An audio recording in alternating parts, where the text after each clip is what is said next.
Hello बच्चों, मेरा नाम है पुलकित शर्मा और स्वागत है आपके अपने यूट्यूब चैनल अतुल्य एडुकेयर में। तो बच्चों, आज हम लोग क्लास 9th में मैथमेटिक्स का chapter number 4 linear equation in two variables पूरा चैप्टर सॉल्व करने वाले हैं। और इसमें हम लोग दोनों चीज देखेंगे, ठीक है।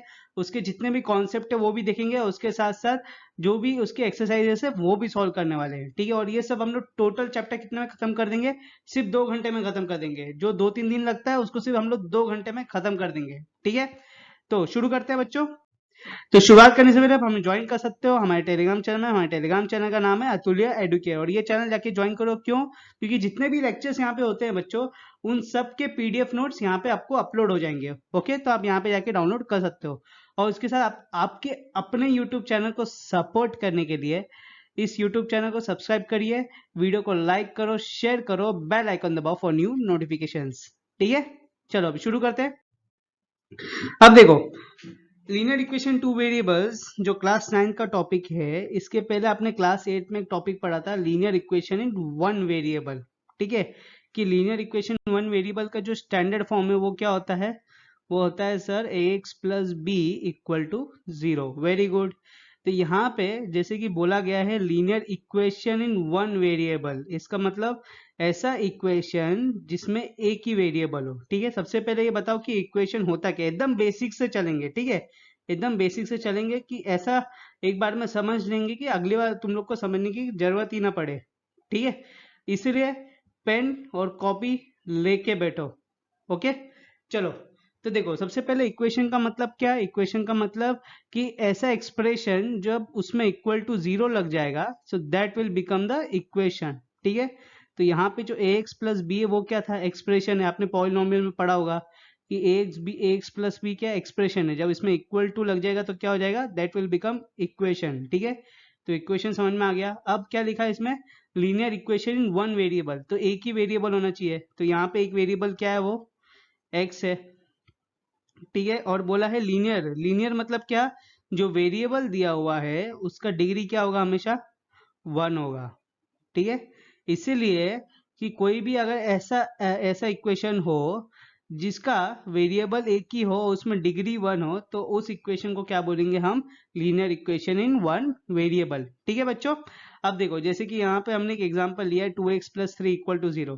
तो यहाँ पे जो वेरिएबल दिया हुआ है वो क्या है? x है और इसका हाईएस्ट पावर क्या है? 1 है। तो हाईएस्ट पावर या डिग्री बोल लो, वो 1 होना चाहिए।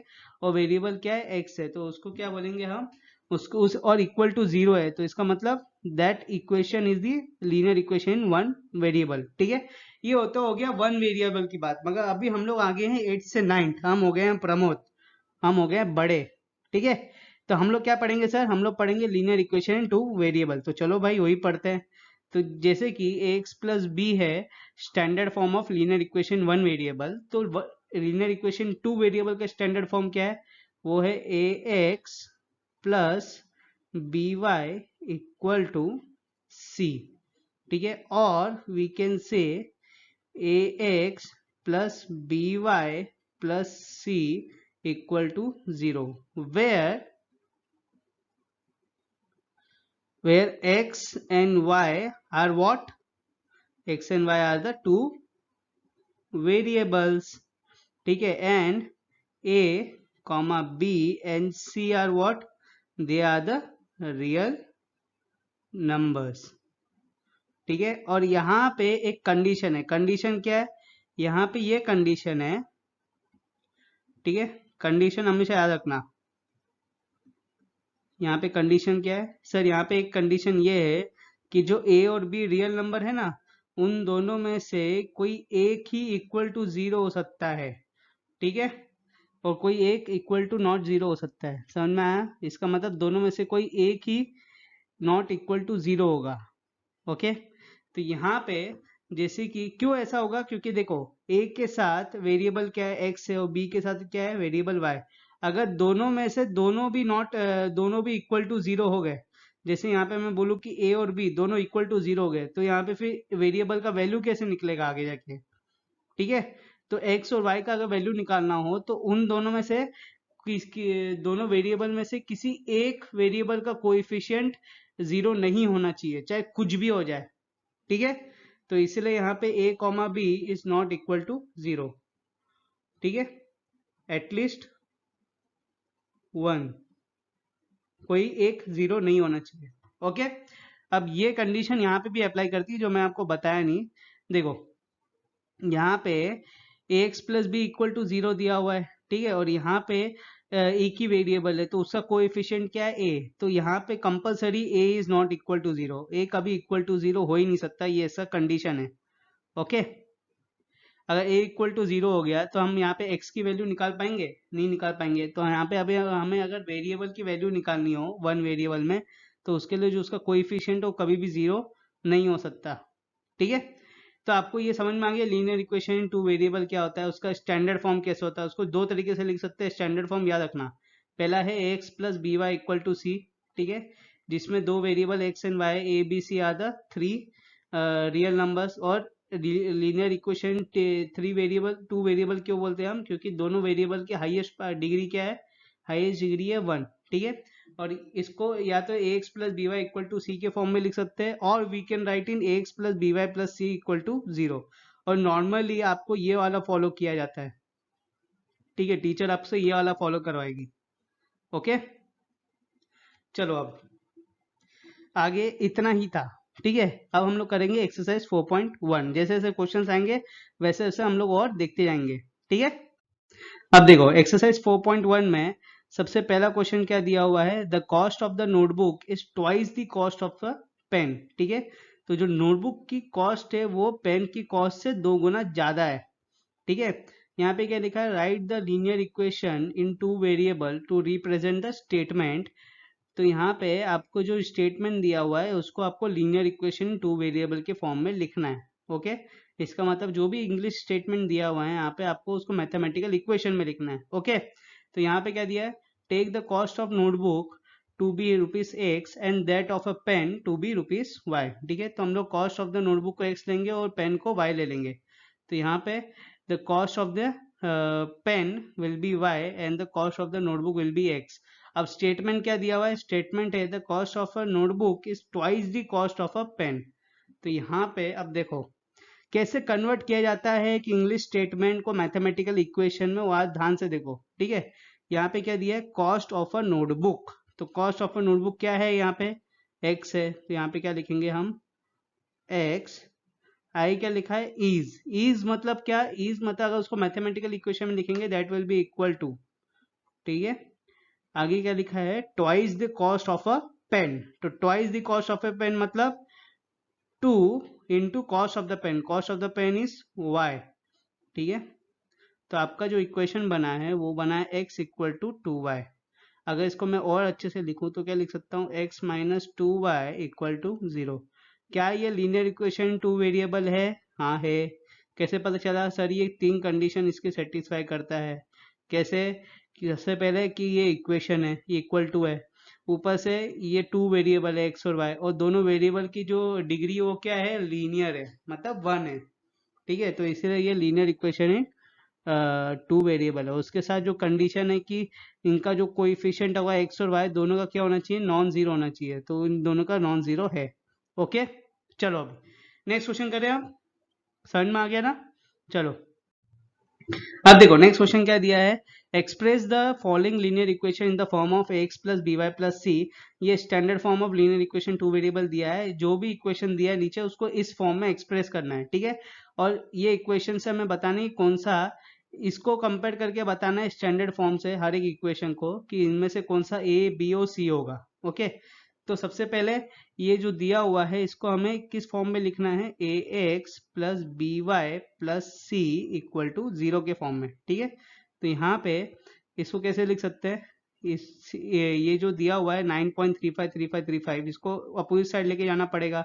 तो ये क्या हो जाएगा, that will be 2x plus 3y minus 9.353535 equal to 0। तो यहाँ पे a will be equal to 2, b will be equal to plus 3 और c will be equal to minus 9.353535, ठीक है। समझ में आ गया, आपको वैल्यू मिल गया a b एंड c का, वही निकालना है हमें यहाँ पे। अब नेक्स्ट क्या दिया है, नेक्स्ट दिया है X minus Y upon 5 minus 10 equal to 0। इसको कंपेयर करो किससे, स्टैंडर्ड फॉर्म से, A X plus B Y plus C equal to 0। तो इनके हिसाब से ए क्या मिलेगा हमें value, A will be 1, B will be minus 1 upon 5 and C will be minus 10। ठीक है, फिर उसके बाद नेक्स्ट है आपका minus 2x plus 3y equal to 6। ठीक है, तो ये 6 को मैं इस साइड लेके चले आऊंगा तो क्या हो जाएगा, minus 2x plus 3y minus 6 equal to 0। ठीक है, अब इसको कैसे लिख सकते हैं हम, इसको कंपेयर करना हो तो स्टैंडर्ड फॉर्म से करेंगे, x plus B Y plus C equal to 0 से।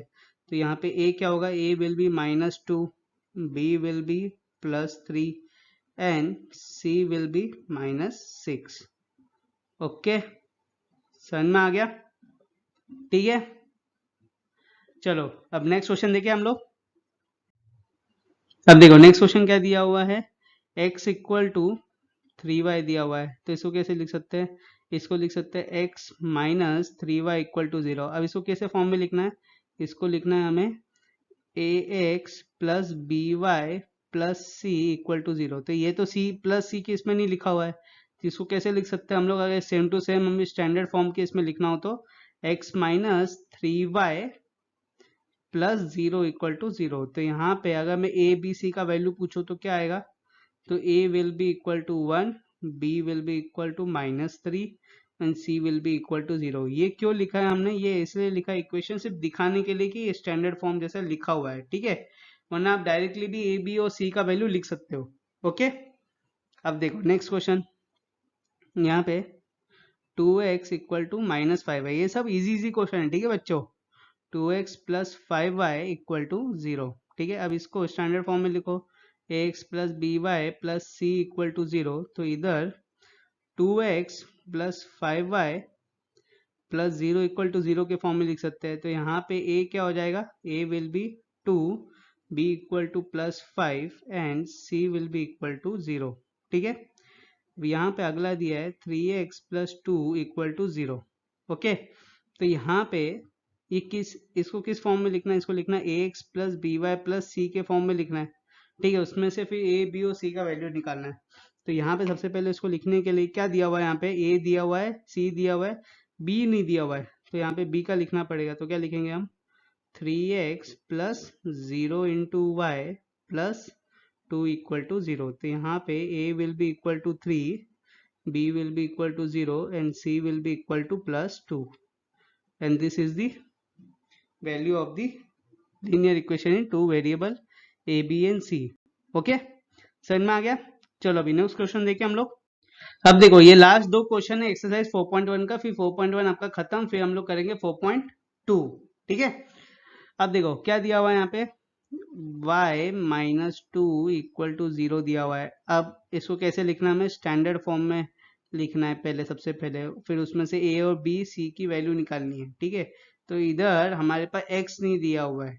ठीक है, तो हम लोग क्या करेंगे, इधर x को कैसे लिख सकते हैं, रिप्रेजेंट करना हो तो बस कैसे लिखेंगे, 0 into x plus 1 into y minus 2 equal to 0। तो here a will be equal to 0, b will be equal to plus 1 and c will be equal to minus 2। Okay, फिर इसके बाद 5 इक्वल टू 2x। तो यहाँ पे 2x minus 5 equal to 0। तो यहाँ पे ax plus B Y plus C equal to 0। तो इसके हिसाब से देखेंगे तो क्या आएगा, 2x plus 0y minus 5 equal to 0। तो यहाँ पे a will be equal to 2, b will be equal to 0 and c will be equal to minus 5। Okay, ठीक है, समझ में आ गया। तो बच्चों यहाँ पे एक्सरसाइज 4.1 खत्म। अब हम लोग करेंगे नेक्स्ट एक्सरसाइज, उसके पहले जो उसका कॉन्सेप्ट है वो एक बार देख लेते हैं। ओके, अब देखो नेक्स्ट एक्सरसाइज में जो भी क्वेश्चन होगा वो मैक्सिमम रिलेटेड होगा जनरली सॉल्यूशन से। तो सबसे पहले हमें पता होना चाहिए कि सॉल्यूशंस कैसे निकालते हैं। ओके, तो कोई भी इक्वेशन का अगर सॉल्यूशन निकालना हो तो कैसे निकालेंगे। ओके, तो जैसे कि आपने अगर linear equation in one variable का देखोगे कि उसका सॉल्यूशन कैसे हम लोग फाइंड आउट करते थे। तो अगर यहाँ पे मैं कुछ ये लूँ आपके सामने example 2x plus 3 equal to 0, ठीक है। ये मैंने लिया एक आपके सामने लीनियर इक्वेशन वन वेरिएबल का एग्जांपल। अब मैं यहाँ पे पूछूं कि मेरे को सॉल्यूशन निकालना है ये इक्वेशन का, तो सॉल्यूशन का मतलब क्या, पहले ये समझो। सॉल्यूशन का मतलब वेरिएबल की ऐसी वैल्यू जिसको अगर मैं यहाँ पे सब्स्टिट्यूट करूंगा तो क्या होगा कि ये जो LHS पार्ट होगा that will be equal to the RHS part, ठीक है। तो वो जो x की वैल्यू होगी जिसके सब्स्टिट्यूट करने वजह से LHS इक्वल टू RHS हुआ है, वो x की वैल्यू को हम लोग क्या बोलेंगे, solution of the linear equation in one variable.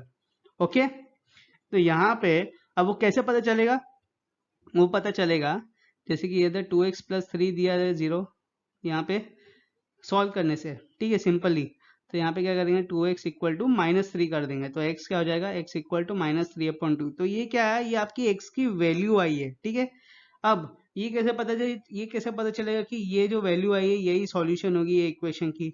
तो उसके लिए ये सब्स्टिट्यूट करके देखो x की जगह, अगर x की जगह हम लोग सब्स्टिट्यूट करते हैं तो क्या आता है यहाँ पे देखो।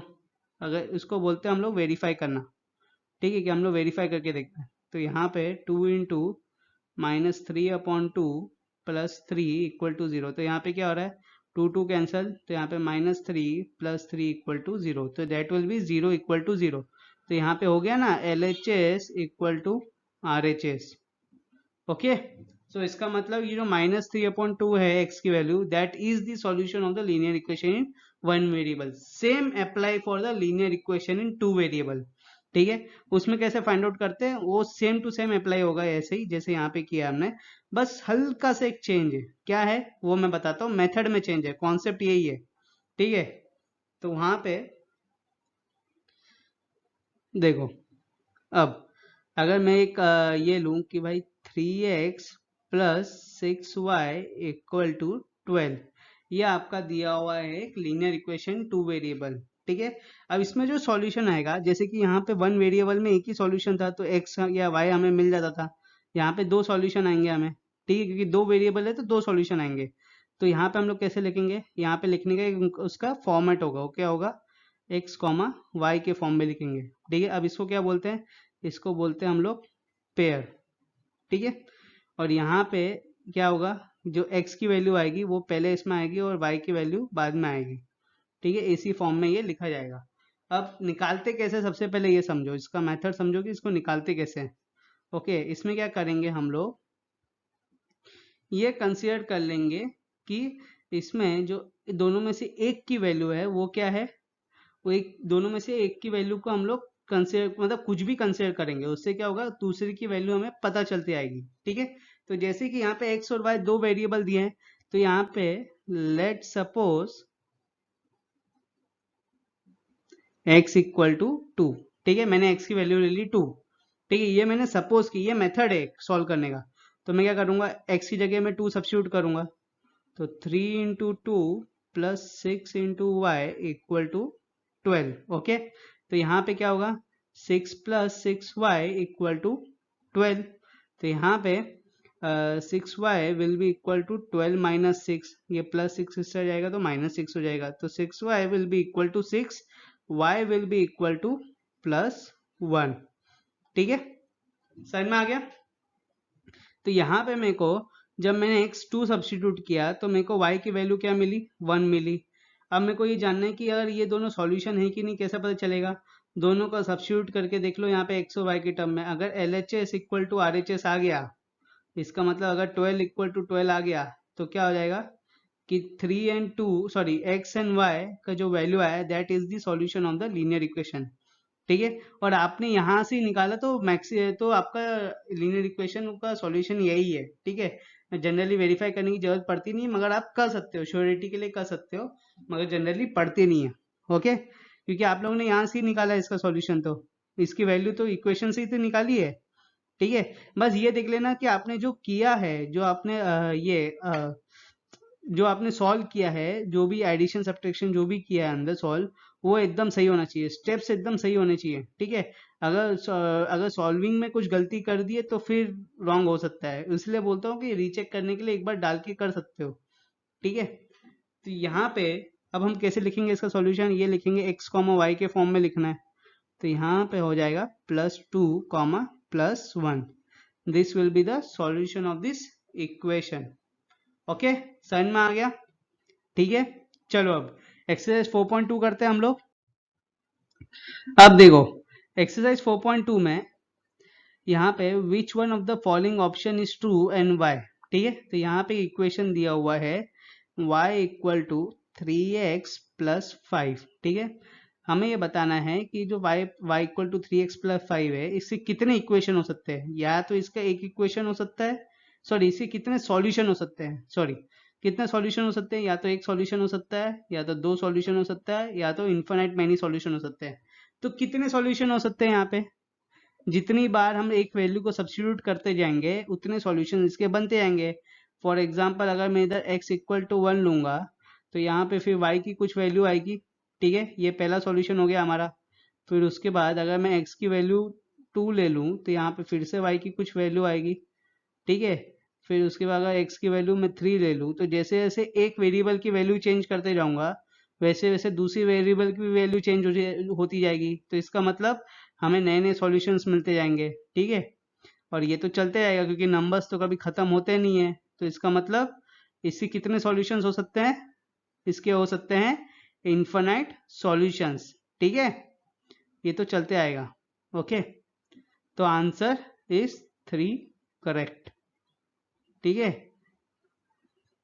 Third option is the correct option. Okay, समझ में आ गया? चलो अभी नेक्स्ट क्वेश्चन देखते हैं हम लोग। अब देखो नेक्स्ट क्वेश्चन में क्या बोला है कि जो इक्वेशन दिया हुआ है इस इक्वेशन के हमें 4 सॉल्यूशन निकालने हैं। ठीक है, तो यहाँ पे सबसे पहले मैं x की वैल्यू लूंगा 1। ओके, तो यहाँ पे आप लोगों को जनरली पूछते होगे सर आप इतनी छोटी वैल्यू क्यों लेते हैं 1 2, हम लोग बड़ी भी ले सकते हैं ना, 20 30 लो, कोई प्रॉब्लम नहीं, 1000 ले लो, कौन मना कर रहा है, कुछ भी लो। मगर ये बात ये है कि भाई जब एग्जाम में बैठते हो तो हमें सॉल्यूशन करके दिखाना है फटाफट, इधर बोला थोड़ी ना कि 1000 लेना है 2000 लेना है। तो आपके पास टाइम वर्सेस आपका क्वेश्चंस का ये चलता रहता है। ठीक है, तो टाइम ज्यादा कंज्यूम ना हो क्योंकि ये सब जो क्वेश्चन होंगे मैक्सिमम 1 से 2 मार्क के आएंगे, उससे ज्यादा के नहीं आने वाले।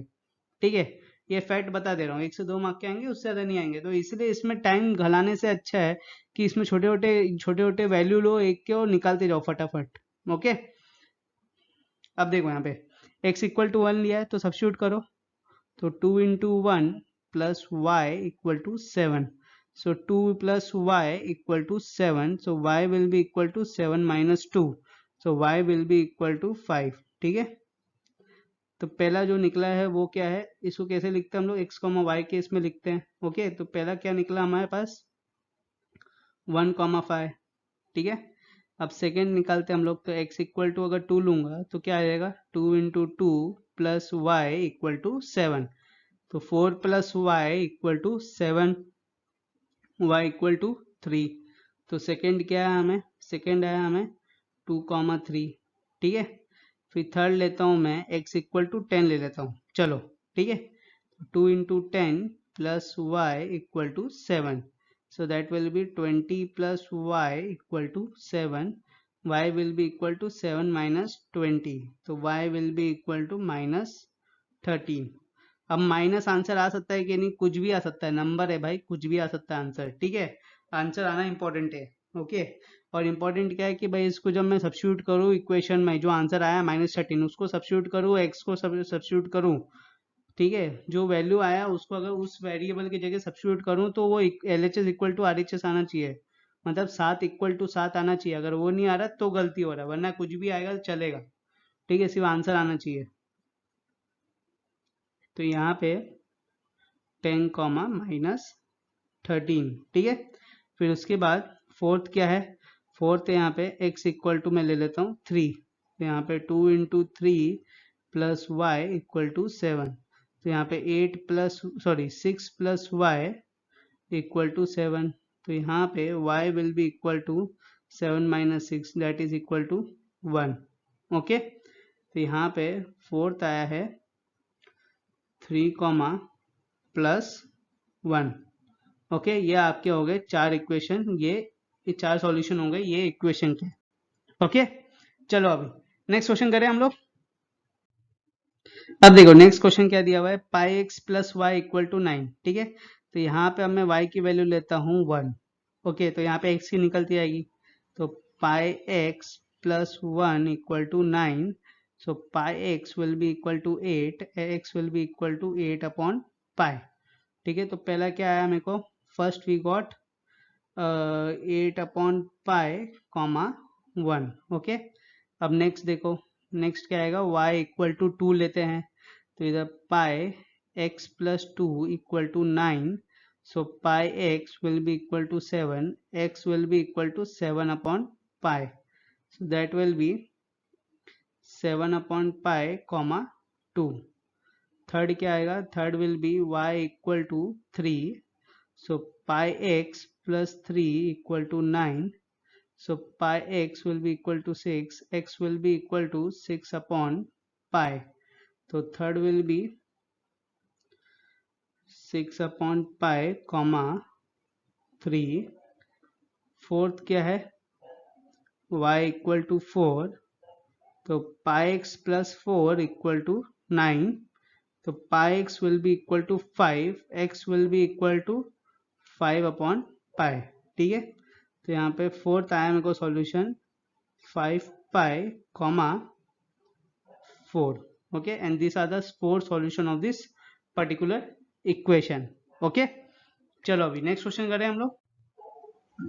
अब देखो नेक्स्ट क्वेश्चन क्या दिया है, नेक्स्ट क्वेश्चन दिया है x इक्वल टू 4y, तो इसको कैसे लिख सकते हैं हम, x minus 4y equal to 0 लिख सकते हैं।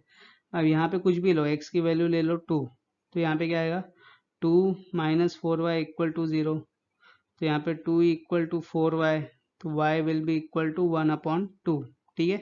तो आपको पहला क्या आया, पहला we got 2 comma 1 upon 2, okay. फिर सेकेंड वाला देखो, सेकेंड वाले में अगर x इक्वल टू मैं 4 लेता हूँ, तो यहाँ पे 4 minus 4y equal to 0, so 4 will be equal to 4y, y will be equal to 1, okay. So that will be 4 comma 1. थर्ड क्या है, थर्ड इज x इक्वल टू 6, तो 6 minus 4y equal to 0, 6 equal to 4y, y equal to 3 upon 2, okay.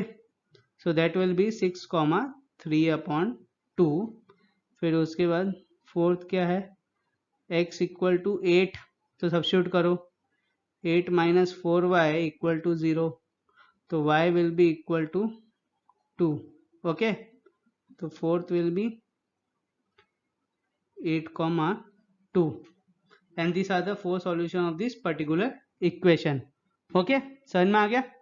चलो अभी next question करें हम लोग। मजा आ रहा है कि नहीं, मजा आ रहा है ना, और मजे करवाऊंगा, देखो अभी। check whether of the following are solution of the equations x minus 2y equal to 4 and which are not, ठीक है। तो यहाँ पे हमें क्या करना है, देखो, check whether the following solutions are the following are the solution of the equation x minus 2y and which are not।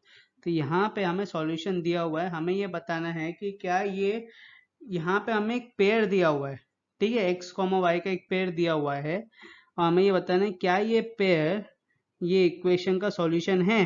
तो यहाँ पे इक्वेशन क्या दिया है, x minus 2y equal to 4, और पेयर क्या दिया है 0,2, तो यहाँ पे x, y के फॉर्म में पेयर लिखते हैं हम लोग हमेशा। तो यहाँ पे x क्या होगा, 0 होगा, और y क्या होगा, 2 होगा, ठीक है। तो यहाँ पे सब्स्टिट्यूट करके देखो, अगर ये LHS इक्वल टू RHS कर देता है, इसका मतलब 4 इक्वल टू 4 हो जाता है, तो इसका मतलब क्या हुआ कि this x and y value are the solution of this linear equation two variable, ठीक है, अदरवाइज नॉट। तो यहाँ पे सब्स्टिट्यूट करो, 0 माइनस 2 इंटू 2 इक्वल टू 4, तो that will be minus 4 equal to 4, ये इक्वल है क्या, नहीं, इसका मतलब LHS is not equal to RHS, okay. समझ में आ गया। चलो अभी नेक्स्ट क्वेश्चन करें।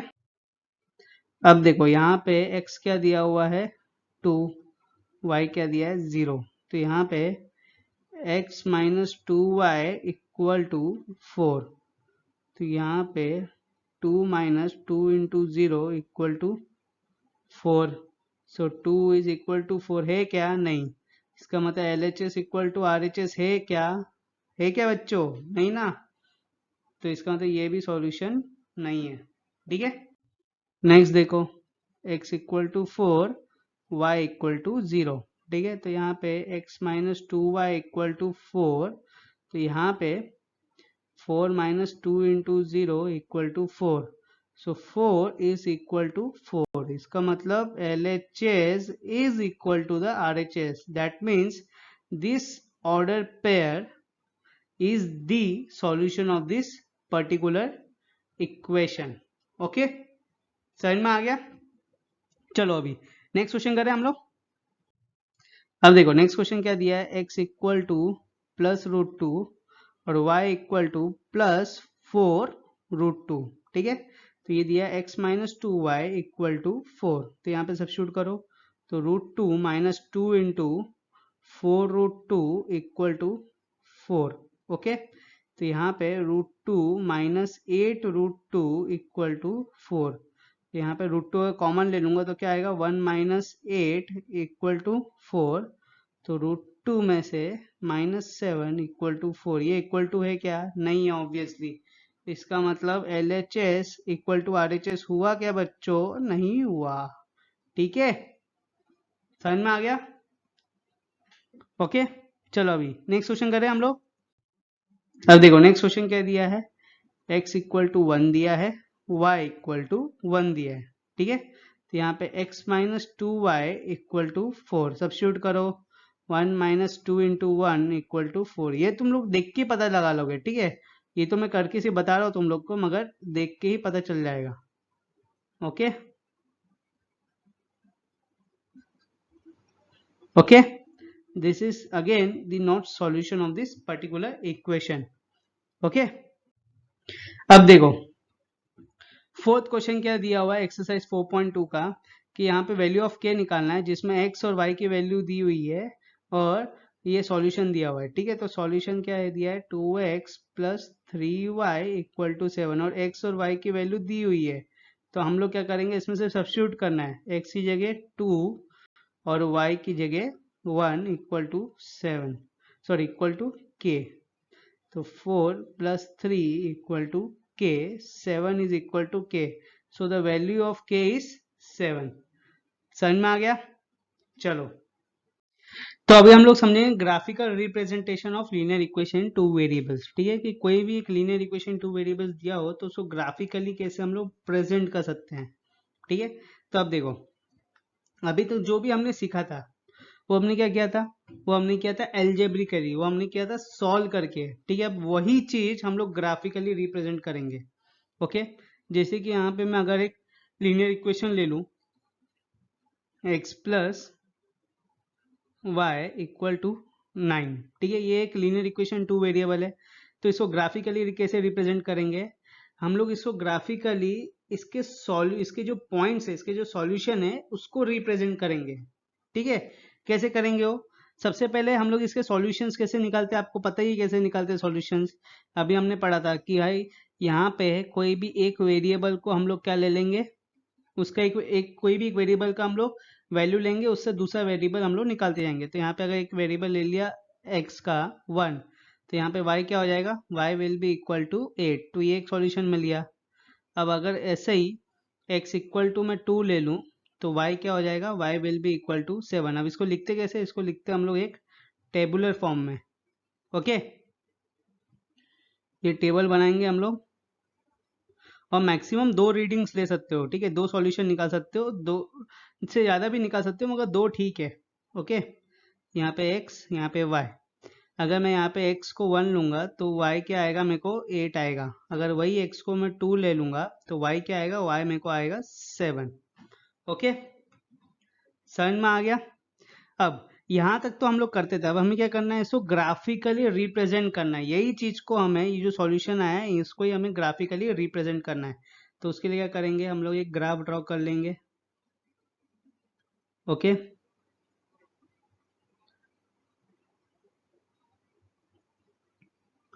ठीक है. जज मत करना ग्राफ में. ओके. सेंटर में होता है 0। ये जो हॉरिजॉन्टल लाइन है इसको बोलेंगे हम एक्स एक्सिस, और ये वाले साइड को पॉजिटिव एक्स एक्सिस, ये वाले साइड को नेगेटिव एक्स एक्सिस। ऊपर वाले को पॉजिटिव वाई एक्सिस और नीचे वाले को नेगेटिव वाई एक्सिस।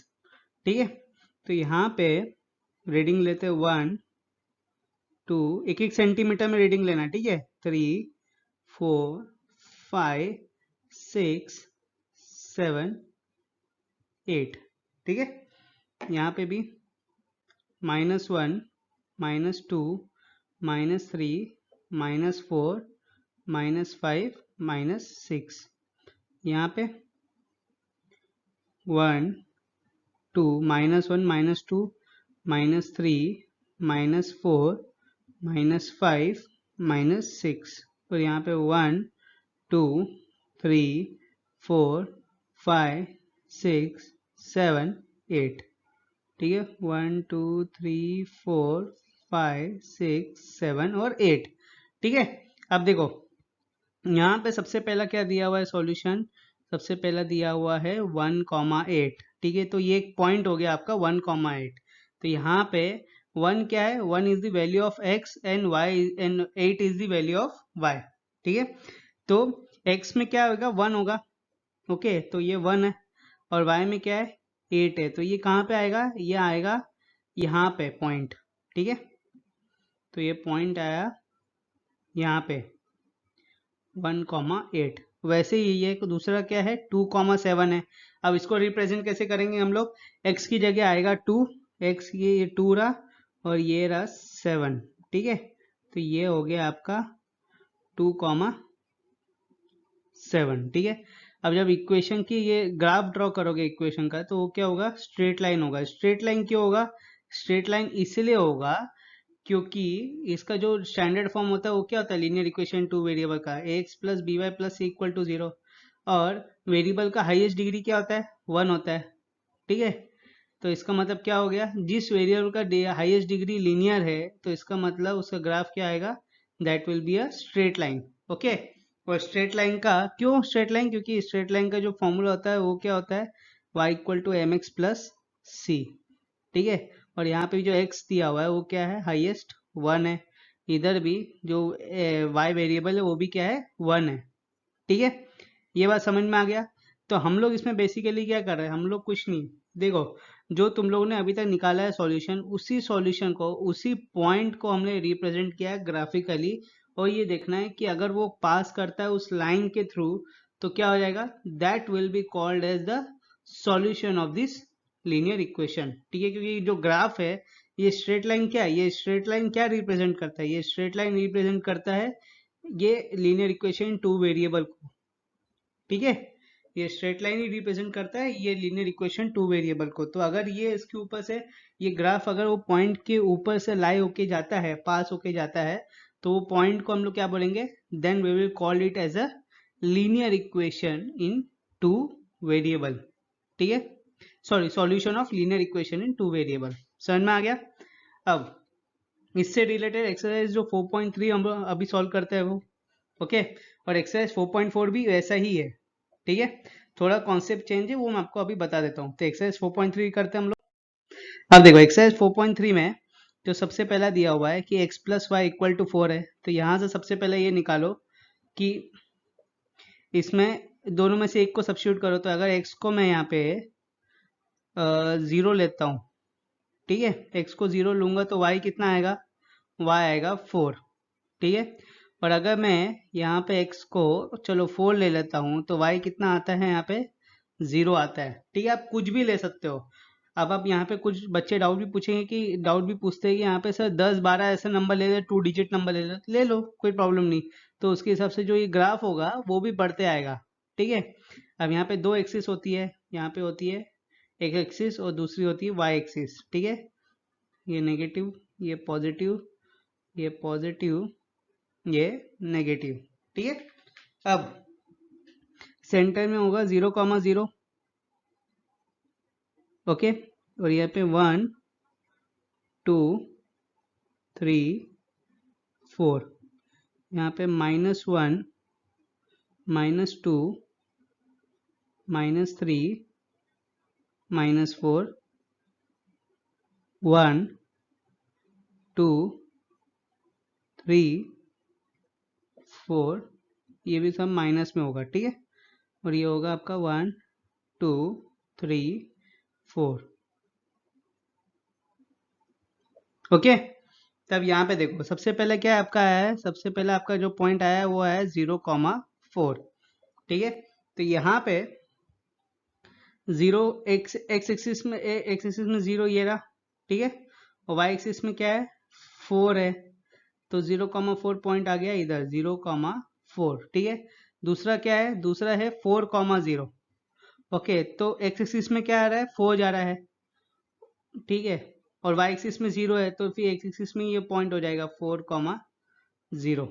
ओके, अब इसको अगर मीट करेंगे तो कैसे, ये जो ग्राफ होगा वो यहाँ से यहाँ पे जाएगा, यहाँ से सीधा होके यहाँ पे क्रॉस हो जाएगा, ठीक है। ऐसा आपका ग्राफ बनेगा। और ये जो ग्राफ होगा इसका इक्वेशन क्या है, x plus Y equal to 4। और ये जो दोनों पॉइंट हो गए ये क्या हो गया, this are the solution of this equation. Okay, समझ में आ गया। चलो अभी नेक्स्ट क्वेश्चन करते हैं। अब देखो नेक्स्ट क्वेश्चन में क्या दिया, x minus y equal to 2। तो यहाँ पे अगर मैं x को 0 लूँ तो y कितना आएगा, y विल बी -2। और अगर x को मैं 2 लूँ तो कितना आएगा y will be equal to 0, ठीक है। समझ में आ गया। तो यहाँ पे भी 0,0, यहाँ पे 1 2 3, यहाँ पे -1 -2 -3, ठीक है। ये 0,0 दिखाने के लिए यहाँ पे 0 लिख दो, ठीक है। यहाँ पे -1 -2 -3, यहाँ पे 1 2 और 3। ये आपका पॉजिटिव y, ये आपका नेगेटिव y, ये आपका नेगेटिव x, ये आपका पॉजिटिव x। ओके, अब पहला जो आपको आया है पॉइंट वो क्या है 0,-2, मतलब एक एक्सिस में कुछ नहीं है और y एक्सिस में क्या है -2 है, तो ये रहा आपका -2। तो ये रहा आपका पॉइंट 0,-2। दूसरा क्या है, दूसरा है आपका 2,0, ठीक है। तो इधर y एक्सिस में कुछ नहीं है, y एक्सिस में 0 है और x एक्सिस में क्या है 2 है, तो यहाँ पे आएगा 2,0, ठीक है। अब इसको अगर मैं इंटरसेक्ट करूंगा तो कैसा, ये एकदम स्ट्रेट लाइन जा रहा है, ठीक है। तो यहाँ पे ये जो इक्वेशन होगा क्या आएगा, x minus y equal to 2।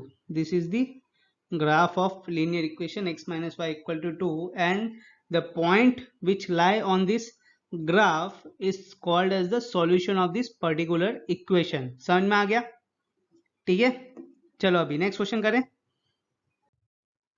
अब देखो नेक्स्ट क्वेश्चन यहाँ पे y इक्वल टू क्या दिया हुआ है 3x दिया हुआ है, ठीक है। तो यहाँ पे अगर मैं x की वैल्यू 1 लेता हूँ तो y की वैल्यू कितनी आती है, यहाँ पे 3 आती है। x की जगह 1 सब्स्टिट्यूट करके देखो तो y 3 आएगा, ठीक है। अगर x की जगह मैं 2 लेता हूँ तो y कितना आएगा आपको 6 आएगा। ओके, y आपको आएगा 6, ठीक है।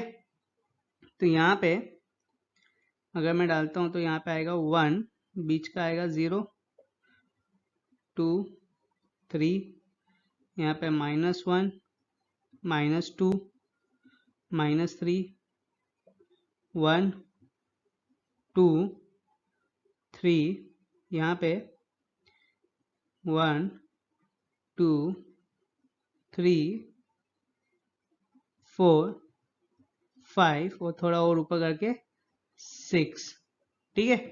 तो यहाँ पे सबसे पहला क्या है, मेरे को पॉइंट जो आया वो 1,3 आया, मतलब x में क्या आएगा x1 है और y कितना है, यहाँ पे x1 है और y कितना आ रहा है 3 जा रहा है। तो ये कहाँ पे पॉइंट लाया होगा, यहाँ पे, ठीक है।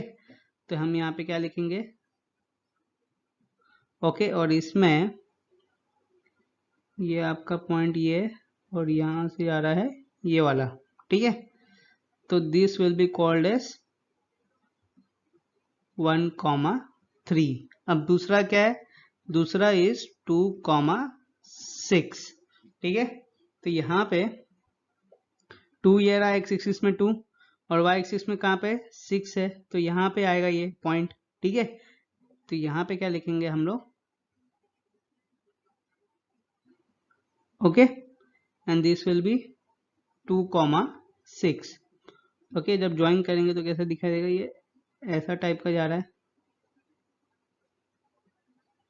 ओके, और जब ये लाइन जाएगी यहाँ से तो कैसे आएगी, दैट विल बी ऐसा जाएगी। ठीक है, ऐसे जाएगी, स्ट्रेट एकदम पास होके जाएगी। ओके, तो ये जो ग्राफ हो गया वो क्या हो गया, y इक्वल टू 3x का ग्राफ हो गया। ठीक है, इसका मतलब ये दोनों दोनों पॉइंट क्या हो गए, this are called as the solution of this linear equation. समझ में आ गया। चलो अभी नेक्स्ट क्वेश्चन करें। अब देखो नेक्स्ट क्वेश्चन क्या दिया है, 3 equal to 2x plus Y. अब ये वाला आप लोग के लिए होमवर्क है, चलो ये आप लोग करके बताओ मेरे को कि क्या इसका आंसर आएगा। ओके, एक होमवर्क दूंगा मैं, ये वाला आप मेरे को करके दिखाओ। ठीक है, इससे क्या होगा, आपकी ग्राफ की प्रैक्टिस हो जाएगी। ओके, तो यहाँ पे पॉइंट मैं दे देता हूँ। अगर मैं यहाँ पे पॉइंट 1 लेता हूँ, x इक्वल टू 1, तो y कितना हो जाएगा, y will be 1, x equal to 2, तो y विल बी -1। तो आपको दो पॉइंट दे दिया मैंने, पहला है 1,1 और दूसरा है आपका 2,-1। ठीक है, ओके, समझ में आ गया। तो ये मेरे को इधर सब्स्टिट्यूट करके बताओ कि क्या आएगा आंसर। ठीक है, चलो अभी हम लोग नेक्स्ट क्वेश्चन करें। अब देखो नेक्स्ट क्वेश्चन क्या दिया हुआ है कि give the equations of the two lines passing through 2,14 and how many more such lines are there and why. तो यहाँ पे पूछ रहा है कि हमें ये ऐसे दो इक्वेशन बताओ जो ये पॉइंट से पास होंगे। ठीक है, ऐसे हमें दो इक्वेशंस बताना है जो ये पर्टिकुलर पॉइंट से पास होंगे, और ऊपर से हमें ये भी बताना है कि एक पॉइंट से जनरली एक पॉइंट से कितने लाइंस पास हो सकते हैं। तो यहाँ पे अगर मैंने एक पॉइंट बना दिया तो ये मेरे को एक बताओ, सबसे पहले ये सेकंड वाले का आंसर देते हैं हम लोग। ठीक है, सबसे पहले मेरे को बताओ कि यहाँ से हम लोग कितने लाइंस पास कर सकते हैं। यहाँ से मैंने एक लाइन पास की, ठीक है, फिर दूसरी लाइन पास की, फिर तीसरी लाइन की, फिर चौथी लाइन की। और कर सकते हैं क्या, हाँ कर सकते हैं, पांचवी, छठी, सेवन, आठवीं, नौवीं, 10वीं। तो ऐसे करके कितने कर सकते हैं, 10 कर सकते हैं, 20 कर सकते हैं, कितने कर सकते हैं। इससे हम लोग कितने कर सकते हैं, इनफाइनाइट कर सकते हैं। मतलब करते जाएंगे करते जाएंगे करते जाएंगे, खत्म नहीं होगा, इतने लाइन हम लोग पास कर सकते हैं, अनलिमिटेड। ठीक है, इनफाइनाइट। समझ में आ गया। अब आता है कि हमें ऐसे दो इक्वेशंस बनाने हैं जो ये पर्टिकुलर जो पॉइंट है 2,14 वहां से पास होते हैं। तो ये जो पॉइंट दिया हुआ है 2,14, इसका मतलब ये किस में दिया हुआ है, ये इस पेयर में लिखा है x, y के। ठीक है, तो यहाँ पे x क्या हो गया, x हो गया 2 और y हो गया 14। तो हमें यहाँ पे दो इक्वेशन बनाने हैं। ठीक है, तो यहाँ पे सबसे पहला इक्वेशन हो जाएगा 7x इक्वल टू 14। कैसे पता ये होगा, ये दोनों को सब्स्टिट्यूट करके देख लो, जो भी इक्वेशन में बनाऊंगा अगर उसमें LHS इक्वल टू RHS हो जाता है, इसका मतलब मैंने वो इक्वेशन सही बनाई है। वो इक्वेशन ये जो पॉइंट है उसको सेटिस्फाई करती है। वो ये जो पॉइंट होगा that will be the solution of that equation. Okay, अब सेकेंड में बनाता हूं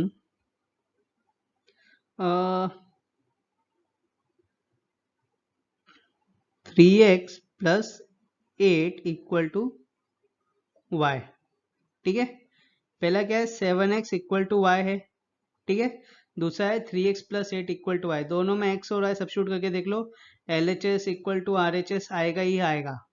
ठीक है, समझ में आ गया। तो ये दोनों इक्वेशन जो है ये पास करेंगे ये पॉइंट 2,14 से। और कोई पॉइंट और कोई इक्वेशन बना सकते हैं क्या, हाँ इसमें भी इन्फानाइट बना सकते हैं, क्योंकि एक ही पॉइंट से पास करना है ना। 2,14 क्या है, एक पर्टिकुलर पॉइंट है। ठीक है, इसमें कितनी इक्वेशन हो सकती है, अनलिमिटेड इक्वेशन पास हो सकती है यहाँ से, अनलिमिटेड लाइन पास हो सकती है। इसका मतलब कितना इक्वेशन बन सकता है, अनलिमिटेड इक्वेशन बन सकते हैं इसके। ओके, समझ में आ गया। यहाँ पे दो बोला है तो हमने दो बनाया। ठीक है, चलो अभी नेक्स्ट क्वेश्चन देखिए। अब देखो नेक्स्ट क्वेश्चन क्या दिया हुआ है यहाँ पे, if the point 3,4 lies on the graph of equation 3y equal to ax plus 7, find the value of k। ठीक है, तो यहाँ पे इक्वेशन दिया हुआ है 3y equal to ax plus 7, ठीक है। अब क्या पूछा है इसमें कि ये जो पॉइंट है ये लाई करता है ये इक्वेशन के ऊपर, मतलब ये जो 3,4 है this is the solution of this equation, ठीक है। तो यहाँ पे x क्या हो गया आपका 3 हो गया, और आपका y क्या हो गया, y विल बी 4, ठीक है। तो यहाँ पे 3 into 4 equal to a into 3 plus 7, so 12 will be equal to 3a plus 7, so 12 minus 7 equal to 3a, then 5 is equal to 3a, so a will be equal to 5/3, ठीक है।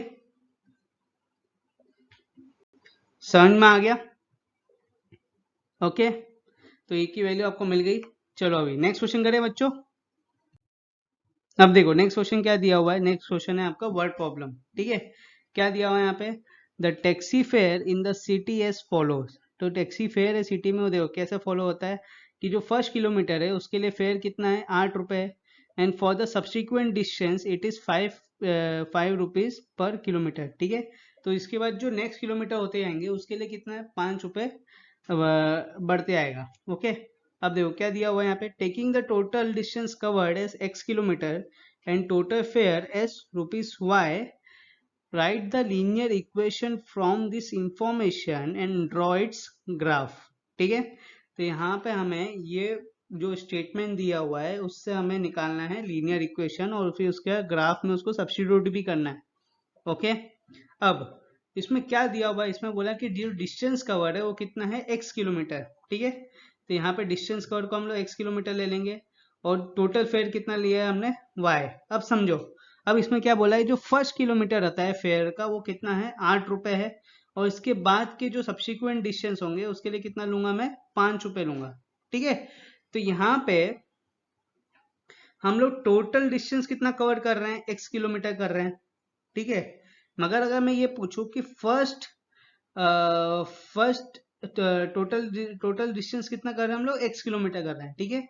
मगर मैं ये पूछूं कि जो फर्स्ट फेयर के बाद जो डिस्टेंस कवर करेंगे वो कितना होगा, जो फर्स्ट फेयर जो है 8 रुपए उसके बाद जो हम लोग डिस्टेंस कवर करेंगे वो कितना होगा, that will be equal to x-1 kilometre, ठीक है।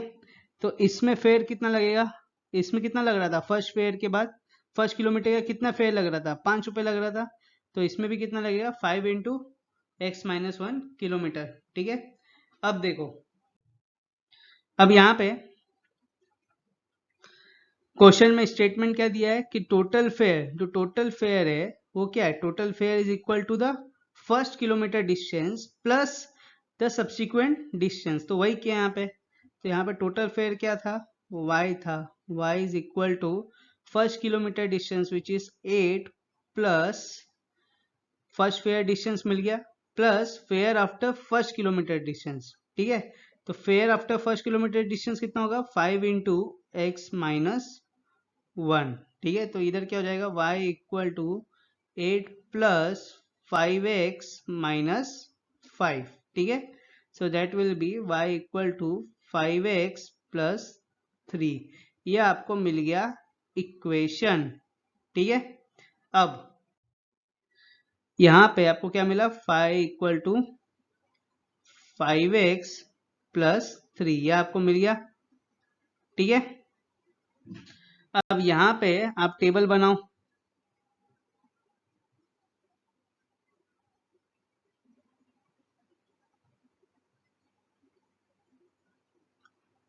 x और y, ठीक है। अब यहाँ पे अगर मैं x की वैल्यू 1 लेता हूं तो y की वैल्यू कितनी हो जाएगी बच्चों 8 हो जाएगी। अगर x की वैल्यू मैं 2 लेता हूं तो y की वैल्यू कितनी होगी 13 होगी, ठीक है। तो यहाँ पे अब मेरे को एक काम करो कि यहाँ पे मेरे को 2 पॉइंट मिले हैं 1,8 और दूसरा क्या है 2,13, और इसको दोनों को लिखते कैसे, हमेशा हम लोग लिखते हैं x, y के फॉर्म में। तो ये आपको सामने ग्राफ दिया हुआ है, ये आपको एक्सिस दिए हुए हैं, x एक्सिस और y एक्सिस, ठीक है। इसमें मेरे को प्लॉट करके बताओ कि इसमें कैसे इसका पॉइंट लाइक करता है कि नहीं ग्राफ के ऊपर, ये मेरे को ये पॉइंट करके बताओ ग्राफ में, ठीक है। और जो भी ग्राफ, जो भी मैं होमवर्क दे रहा हूँ ग्राफ का, वो मेरे को टेलीग्राम में आप दे सकते हो, या नीचे जो कमेंट दिया हुआ है कमेंट बॉक्स में भी आप मेरे को इमेज भेज सकते हो, ठीक है। मगर इमेज भेजना, ओके। चलो, समझ में आ गया कैसे करते हैं। अब हम लोग एक और क्वेश्चन देख लेते हैं इससे रिलेटेड, ऐसे ही टाइप का। अब देखो नेक्स्ट क्वेश्चन क्या दिया हुआ है। नेक्स्ट क्वेश्चन दिया हुआ है, from the choices given below choose the equation whose graph are given in the figure 4.6 and 4.7 given below, ठीक है। तो यहाँ पे बहुत सारे इक्वेशन दिए हैं, हमें बताना कि कौन से इक्वेशन का ग्राफ यहाँ पे दिया हुआ है, ठीक है। तो उसको कैसे फाइंड आउट करेंगे, उसके लिए ग्राफ के ऊपर देखो क्या पॉइंट्स दिए हुए हैं, ठीक है। ग्राफ के ऊपर कौन से पॉइंट्स दिए हुए हैं, 3 पॉइंट्स दिए हुए हैं। सबसे पहले -1,1 दिया है, 0,0 दिया है, और x और 1,-1 दिया है, ठीक है। तो ये तीनों पॉइंट्स लिख लेते हैं हम लोग। दिया हुआ है -1,1, 0,0 और 1,-1। अब ये सब कैसे लिखे हुए हैं, ये सब दिया हुआ है आपका x, y के फॉर्म में, ठीक है। अब हम लोग क्या करेंगे, ये जो x, y के फॉर्म में दिया है, हर एक को हम लोग सब्स्टिट्यूट करके देखेंगे ये इक्वेशन में, ठीक है। जैसे कि यहाँ पे y = x दिया है, तो इसमें हम लोग तीनों सब्स्टिट्यूट करेंगे। वैसे ही अगले वाले में भी तीनों करेंगे, सब में तीनों करेंगे, ठीक है। और जो इक्वेशन तीनों को सेटिस्फाई कर देगा, तो इसका मतलब क्या हो गया कि वही इक्वेशन का ग्राफ यहाँ पे बना हुआ है, ठीक है।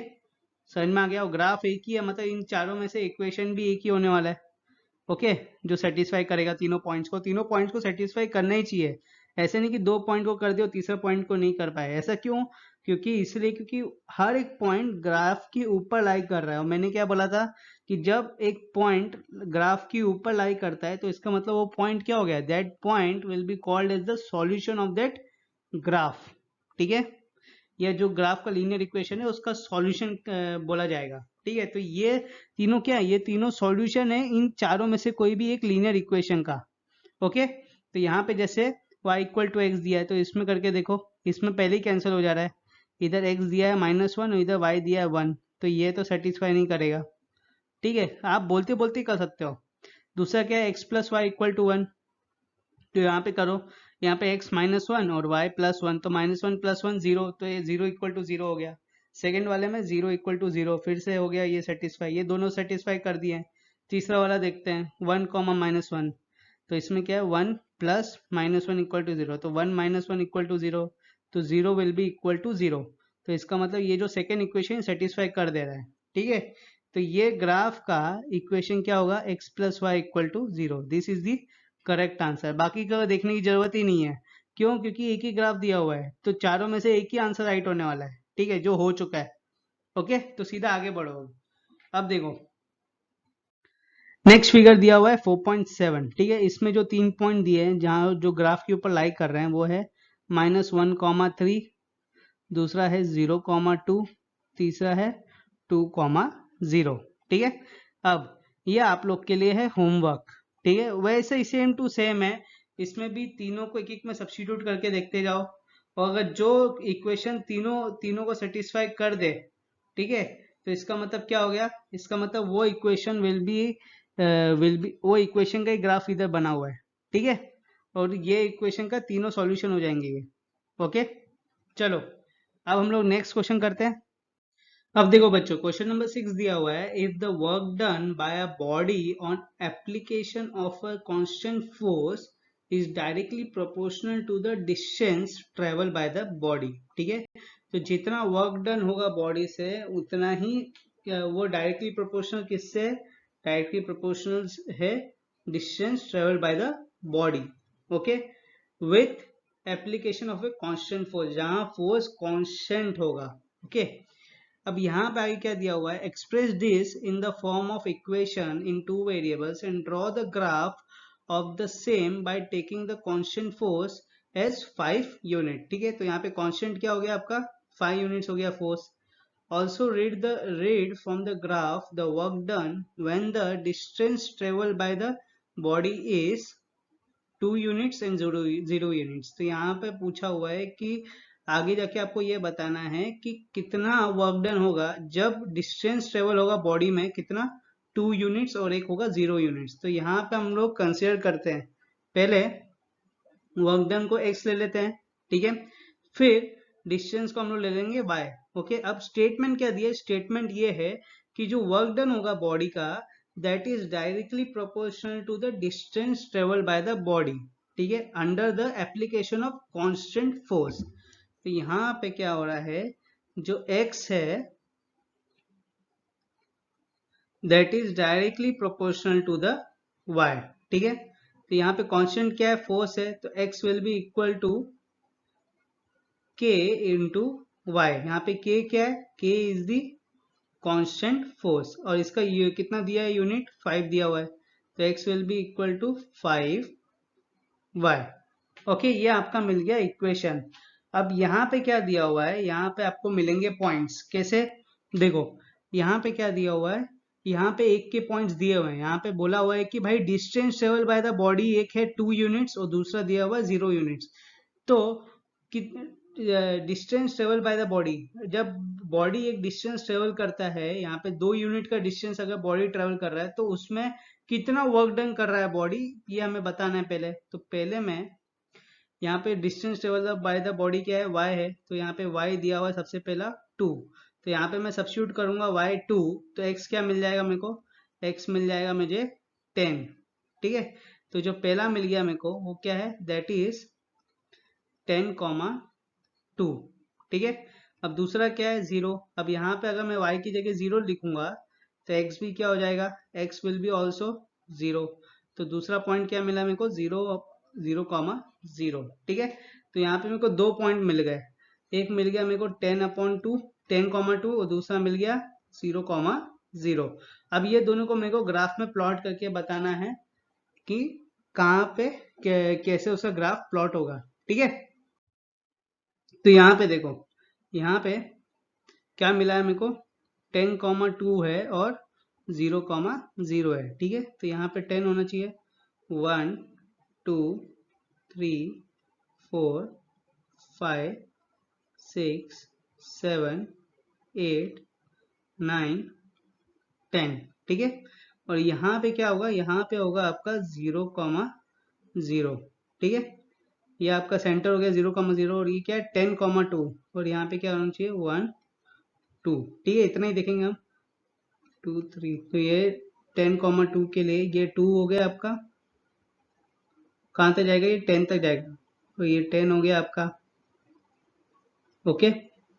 तो ये हो गया आपका 10,2 और ये हो गया आपका 0,0। अब इसको अगर मीट करना है तो एक सीधा सा लाइन बनाना, दोनों को मीट कर लेगा, ठीक है। तो ये जो ग्राफ होगा that will be the graph of what, that will be graph of phi equal to x equal to 5y। ये जो इक्वेशन निकला था उसका ही तो ग्राफ है ये, ठीक है। और ये उस इक्वेशन के 2 पॉइंट्स हैं, और ये दोनों पॉइंट्स इक्वेशन के जो ग्राफ है उसमें लाई कर रहे हैं, इसका मतलब ये क्या हो गया, this are the solution of this linear equation 2 variable जो हमने निकाला है x इक्वल टू 5y का, ओके। चलो अभी हम नेक्स्ट क्वेश्चन करें बच्चों।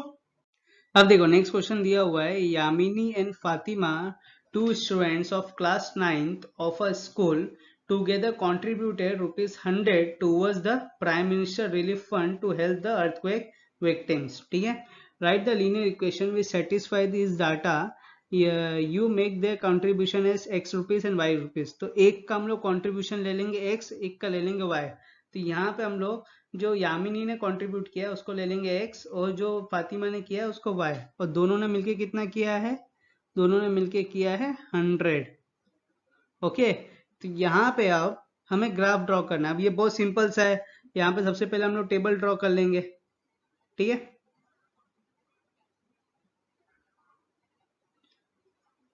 ओके, अब देखो यहाँ पे एक को ले लेंगे x और नीचे y। अब x की कुछ भी वैल्यू सब्स्टिट्यूट करके हम लोग y का निकाल सकते हैं, मगर हम लोग यहाँ पे ऐसी वैल्यू सब्स्टिट्यूट करेंगे जो हमारे लिए इजी होगा ग्राफ बनाने के लिए, ठीक है। ज्यादा हार्ड वैल्यू सब्स्टिट्यूट नहीं करेंगे, उस जैसे कि यहाँ पे 49 48 नहीं, बहुत सिंपल वैल्यू करेंगे। कैसे, देखो यहाँ पे आपको x plus Y equal to 0 दिया हुआ है, x plus Y equal to 100 दिया हुआ है, तो यहाँ पे x और y की ऐसी कौन सी दो वैल्यू होनी चाहिए जिसको प्लस करके 100 मिले, ऐसी कौन सी दो वैल्यू हो सकती है? देखो, अगर मैं यहाँ पे सिंपल वैल्यू देखो, अगर मैं यहाँ पे x को 0 लूंगा तो y कितना हो जाएगा? 100 हो जाएगा ऑब्वियसली। और अगर x को मैं 100 ले लूंगा तो y कितना हो जाएगा? 0। ठीक है, तो यहाँ पे अगर देखोगे, अगर ये 1 से शुरू हो रहा है तो यहाँ तक 100 ले लो। ठीक है, और ये अगर 1 से शुरू हो रहा है तो ऊपर जाते जाते यहाँ तक 100 समझ लो। ठीक है, अब यहाँ पे क्या दिया हुआ है? 0,100 सबसे पहला। तो x क्या है? x एक्सिस 0 है, मतलब y एक्सिस में पॉइंट लाई करेगा। ठीक है, तो यहाँ पे पॉइंट लाई करेगा 0,100। और दूसरा क्या है? 100,0। तो एक एक्सिस और x एक्सिस में 100 और y एक्सिस में 0 है, तो जो पॉइंट लाई करेगा वो सिर्फ x एक्सिस में ही करेगा। सो दैट विल बी 100,0। ठीक है, अब इसको आप कर दो ग्राफ ड्रॉ। और ये ग्राफ की इक्वेशन आपको पता ही है, x plus Y equal to 100। और जो ग्राफ के ऊपर पॉइंट लाई करते हैं उसको हम लोग क्या बोलते हैं? That is the solution of this linear equation. समझ में आ गया? ठीक है, चलो अब हम लोग नेक्स्ट क्वेश्चन देखें। अब देखो नेक्स्ट क्वेश्चन क्या दिया हुआ है यहाँ पे। In countries like USA and Canada the temperature is measured in Fahrenheit. ठीक है, जो वेस्टर्न कंट्रीज होती है उसमें जनरली जो लोग मेजर करते हैं वो फ़ारेनहाइट में करते हैं। ओके, और whereas in the country like India it is measured in Celsius. हम लोग सेल्सियस में करते हैं, बोलते हैं ना 45 डिग्री सेल्सियस है यहाँ पे टेम्परेचर, फिर उसमें 36 डिग्री है यहाँ का टेम्परेचर, मुंबई का 30 डिग्री है, ऐसा करके बोलते हैं वेदर फोरकास्ट में। तो सेल्सियस में होता है, वहाँ पे फ़ारेनहाइट में करते हैं वो लोग। ठीक है, अब here is the linear equation that converts the Fahrenheit to Celsius. यहाँ पे आपको लीनियर इक्वेशन दिया है जो फ़ारेनहाइट से सेल्सियस में आपको कन्वर्ट करता है। ये एक्चुअली में फॉर्मूला है। ठीक है, तो यहाँ पे draw the graph of the linear equation above using Celsius as x axis and Fahrenheit for y axis. ठीक है, तो यहाँ पे हमने सेल्सियस को क्या लिया है? सेल्सियस को लिया है हमने x, और फ़ारेनहाइट को ले लिया है हमने y। ठीक है, तो यहाँ पे अगर मैं ऐसा ड्रॉ करता हूँ टेबल, ठीक है, रुको एक मिनट।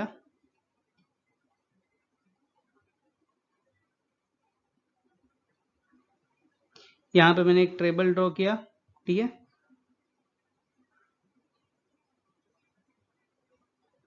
यहाँ पे x, यहाँ पे y। ओके, अब x क्या है? सेल्सियस है, y है फ़ारेनहाइट। ठीक है, तो यहाँ पे अगर x की जगह मैं 1 डालूंगा, मतलब सेल्सियस की जगह 1 डालूंगा, तो यहाँ पे 1 सब्स्टिट्यूट करूंगा तो उससे क्या मिलेगा मेरे को? फ़ारेनहाइट मिल जाएगा। ठीक है, तो फ़ारेनहाइट कितना मिलेगा? 9/5 प्लस 32। इसको सॉल्व करो, आपको मिल जाएगा। ठीक है, अब दूसरा अगर x की जगह मैं 2 डालता हूँ तो यहाँ पे क्या होगा? यहाँ पे सेल्सियस की जगह आ जाएगा 2, तो यहाँ पे f is equal to 9/5 into 2 plus 32, that will be 18/5 plus 32। ठीक है, तो यहाँ पे 18/5 प्लस 32। ओके, इसको सॉल्व करो, इसको सॉल्व करके आपको y मिल जाएगा। फिर यहाँ पे सब्स्टिट्यूट कर दो, और कुछ नहीं करना है। ठीक है, इतना ही था इसमें, और कुछ नहीं था। ओके, चलो अब इसके आगे क्वेश्चन देखते हैं हम लोग इसमें। ये आपके लिए होमवर्क, तो टोटल मैंने 3 होमवर्क दे दिया आपको। ठीक है, ये सब करके मेरे को टेलीग्राम में भेज सकते हो या नीचे कमेंट बॉक्स में भी लिख सकते हो। ओके, चलो अभी हम लोग नेक्स्ट क्वेश्चन देखते हैं इसका। अब देखो यहाँ पे दिया है टेम्परेचर आपका 30 डिग्री सेल्सियस, तो यहाँ पे सेल्सियस दिया है आपको 30 डिग्री। ओके, और क्या पूछा है यहाँ पे? फ़ारेनहाइट निकालने के बोला है। What is the temperature in Fahrenheit?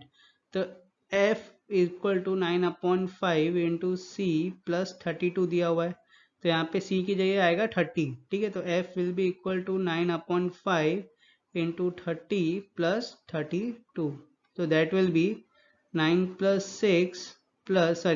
6 plus 32, so that will be 9 6 54 plus 32. okay, that will be equal to 86 degree Fahrenheit. ये हो गया आपका आंसर। ओके, कुछ नहीं करना है, सिर्फ सब्स्टिट्यूट कर देना है। ठीक है, अब देखो नेक्स्ट क्वेश्चन क्या दिया है। नेक्स्ट क्वेश्चन में दिया है कि जो आपका टेम्परेचर है वो फ़ारेनहाइट में दिया है, तो F दिया हुआ है आपका 95 डिग्री फ़ारेनहाइट, और आपको क्या बोला है, सेल्सियस निकालने के लिए बोला है। ठीक है, तो इस बार आपको एफ की जगह 95 सब्स्टिट्यूट कर देना है, बाकी सब एकदम सेम टू सेम रहेगा। ठीक है, तो यहाँ पे 95 करूँगा तो ये +32 को मैं इस साइड ले आऊँगा तो क्या आएगा, माइनस हो जाएगा। तो -32 इक्वल टू 9/5 इंटू सी, so that will be 43 equal to 9/5 into सी। ठीक है, समझ में आ गया। अब 43 इंटू 5/9 इक्वल टू सी। ओके, अब इसको मल्टीप्लाई, इसको कैलकुलेट करके मेरे को सी बताओ कितना आएगा। ठीक है, वो आपका आ जाएगा सेल्सियस। ओके, चलो अभी नेक्स्ट क्वेश्चन देखिए बच्चों। अब देखो नेक्स्ट क्वेश्चन क्या दिया हुआ है यहाँ पे कि if the temperature is 0 degree Celsius, what is the temperature in Fahrenheit, and if the temperature is 0 degree Fahrenheit, what is the temperature in Celsius. तो पहला पार्ट में पूछा है कि अगर आपके पास 0 डिग्री सेल्सियस है तो आपका फ़ारेनहाइट कितना होगा। ठीक है, तो यहाँ पे F equal to 9/5 into C plus 32। तो यहाँ पे F C की जगह क्या हो जाएगा, 0 हो जाएगा। तो 9/5 into 0 plus 32, so that will be कितना, that will be 32 degree Fahrenheit. ठीक है, तो इसका आंसर आया 32 डिग्री फ़ारेनहाइट। अगर यही चीज़ मैं पार्ट 2 में बोलूँ कि अगर यहाँ पे सेल्सियस हमें निकालना है और फ़ारेनहाइट दिया हुआ है 0 डिग्री, तो यहाँ पे सेल्सियस कितना आएगा, ये देखो। तो ये आपका ऊपर फॉर्मूला दिया हुआ है, ठीक है, पहले से ही। इसमें f की जगह 0 डाल दो तो इधर क्या आएगा, 9/5 c प्लस 32। ठीक है, यहाँ पे +32 को इस साइड जाओ तो -32, तो -32 equal to 9/5 c, so that will be -32 into 5/9 equal to c। ठीक है, ये आप कैलकुलेट करोगे तो आपको मिल जाएगा आपका आंसर इन सेल्सियस। ओके, समझ में आ गया। चलो अभी हम लोग नेक्स्ट क्वेश्चन देखें।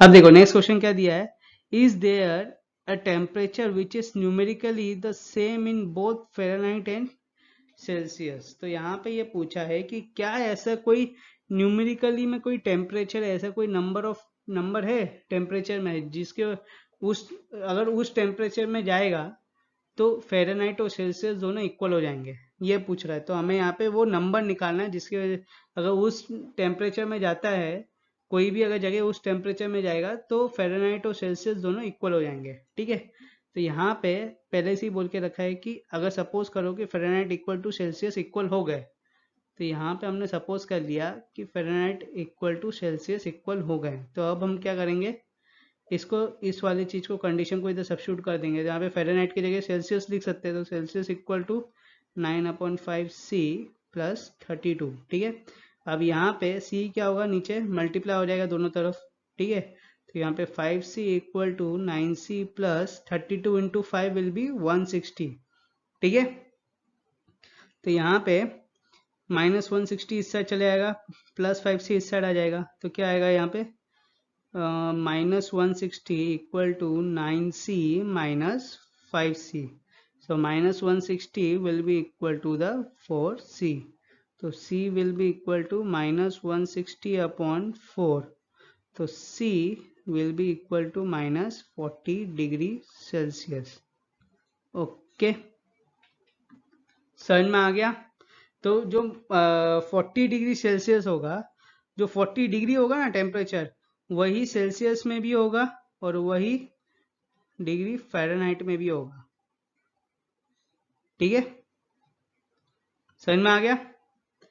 चलो अब आपका हो गया एक्सरसाइज 4.3 खत्म। अब हम लोग करेंगे exercise 4.4 which is the last exercise of this chapter. ठीक है, इसके बाद आपका पूरा चैप्टर खत्म।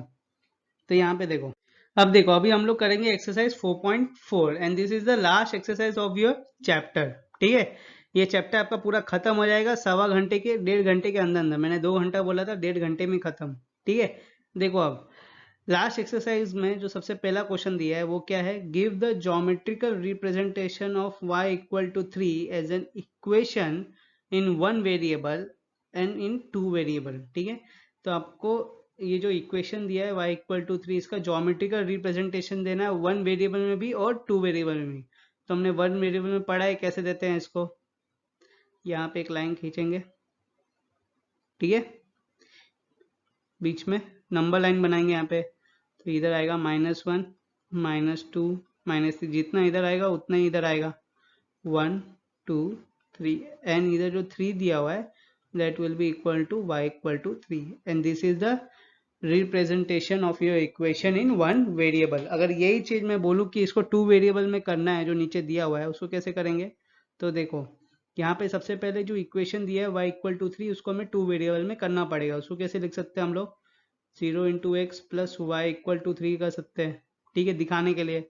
तो x को 0 से मल्टीप्लाई कर दिया। अब यहाँ पे देखो, यहाँ पे अगर मैं x को, वही सब्स्टिट्यूशन वाला कि यहाँ पे एक वैल्यू को सब्स्टिट्यूट करो, उससे दूसरी वैल्यू निकालो। तो यहाँ पे अगर मैं x की वैल्यू 1 लेता हूँ, 0 लेता हूँ, तो y कितना आएगा, y ऑब्वियसली 3 आएगा, ठीक है। अगर यहाँ पे x की वैल्यू मैं 1 लेता हूँ, तो फिर भी y की वैल्यू कितनी आएगी, 3 आएगी। तो यहाँ पे y की वैल्यू 3 ही आने वाली है, चाहे आप कुछ भी लो। क्यों, क्योंकि यहाँ पे x 0 से मल्टीप्लाई है, and anything multiply by 0 is 0। तो यहाँ पे x की वैल्यू अगर 1 लाख करोड़ भी ले लोगे ना, तभी भी y की वैल्यू 3 आएगी, ठीक है। अब इसको सब्स्टिट्यूट कैसे करेंगे, तो देखो ये बीच का हो गया आपका 0, ये 1 2 3, x एक्सिस 1 2 3, y एक्सिस, ठीक है। अब ये क्या दिया है, y इक्वल टू 3 है। इसका मतलब इसका जो इक्वेशन आएगा वो क्या आएगा, वो 0,3 आएगा, ठीक है। ऑब्वियसली बात है ये। तो यहाँ पे जो 3 है, जो y इक्वल टू 3 है, इसका मतलब क्या, कि इसका जो लाइन पास होगा 3 से ग्राफ का, वो एक एक्सिस से पैरेलल में होगा, ठीक है। तो यहाँ पे जो लाइन पास होगा वो एकदम स्ट्रेट लाइन पास होगा यहाँ से, क्योंकि और कुछ तो पॉइंट है नहीं यहाँ पे, एक ही पॉइंट मिल रहा है हमें, विच इज 0,3। और कुछ पॉइंट आ भी नहीं सकता, क्योंकि यहाँ पे x के साथ क्या मल्टीप्लाई है, 0 है, ठीक है। तो ये हो गया आपका 0,3 which is parallel to the x axis, ये x एक्सिस के पैरेलल में है, ठीक है। समझ में आ गया। अब चलो एक और क्वेश्चन करते हैं इससे रिलेटेड। अब देखो ये क्वेश्चन में क्या दिया हुआ है, ये इक्वेशन दिया है 2x प्लस 9 इक्वल टू 0। आपको ये 1 वेरिएबल में बताना है और फिर 2 वेरिएबल में, ठीक है। तो 1 वेरिएबल में तो आसान है बताना सर, कैसे, देखो 2x प्लस 9 इक्वल टू 0 दिया हुआ है, हम प्लस 9 को उस साइड लेके चले जाते हैं, तो क्या हो जाएगा -9, फिर x को उस साइड लेके, 2 को इस साइड लेके चले जाएंगे तो डिवाइड हो जाएगा, तो 9/2, तो x will be equal to -4.5। अब इसको सिर्फ प्लॉट करना है और क्या करना है, ठीक है। तो यहाँ पे 0, यहाँ पे -1, -2, -3, -4 और -5। तो ये जो -4.5 है किसके बीच में आएगा, -4 और -5 के बीच में आएगा, इधर किधर, ठीक है। So this point will be x equal to -4.5। अब आती है बात 2 वेरिएबल की। तो 2 वेरिएबल के लिए सबसे पहले उसको 2 वेरिएबल में रिप्रेजेंट करना पड़ेगा हमें। तो उसके लिए जो 2x प्लस 9 इक्वल टू 0 दिया है, इसको कैसे लिख सकते हैं हम लोग, 2x plus 0y plus 9 equal to 0 लिख सकते हैं, ठीक है। अब यहाँ पे अगर मैं y की वैल्यू कुछ भी सब्स्टिट्यूट करूँ, अगर मैं यहाँ पे 10 कर दूँ, तभी भी x की वैल्यू आनी चाहिए -4.5 ही आएगी, ठीक है, क्योंकि y के साथ क्या मल्टीप्लाई है, 0 मल्टीप्लाई, ठीक है। तो यहाँ पे आपको जो एक ही पॉइंट मिलेगा विच विल बी -4.5, 0। इसका कहने का मतलब क्या है, देखो यहाँ पे पहले हम लोग लिख लेते हैं, यहाँ पे 3 4 और 5, -1 -2 -3 -4 और -5, ठीक है। इधर 1 2 3 4, 1 2 3 4, ठीक है। और ऊपर 1 2 4। अब देखो यहाँ पे क्या दिया हुआ है, यहाँ पे दिया हुआ है -4.5, 0, क्योंकि एक ही पॉइंट आने वाला है और कुछ पॉइंट यहाँ पे आ नहीं सकता y का, और कुछ पॉइंट नहीं आ सकता ना, ये एक ही पॉइंट रिपीट होता जाएगा। क्यों, क्योंकि देखो यहाँ पे y का वैल्यू कुछ भी डालो, ये 0 से मल्टीप्लाई है तो नहीं आएगा। तो यहाँ पे -4.5, इसका मतलब क्या कि y एक्सिस में कुछ है नहीं, y एक्सिस में 0 है जो इधर है, और एक एक्सिस में क्या है -4.5 जो इधर है। ठीक है, तो ये यहाँ से जब लाइन जाएगी ऐसा, तो यहाँ से क्रॉस होके जाएगी ये लाइन। ठीक है, ये रिप्रेजेंट करने के लिए कि ये पॉइंट इधर है, इसलिए हम लोग इधर लाइन खींच के जा रहे हैं। ठीक है, ये आपकी रिप्रेजेंट हो गई लाइन। तो ये जो लाइन है ये कहाँ पे हुई है, इधर हुई है, दैट इज -4.5, 0। ठीक है, और ये जो लाइन है, ये लाइन का इक्वेशन क्या हो गया, ये लाइन का, ये ग्राफ का इक्वेशन हो गया 2x + 9 = 0। ओके, ये ग्राफ का इक्वेशन हो गया 2x + 9 = 0। ये ग्राफ किसके पैरेलल है, that is parallel to the y axis.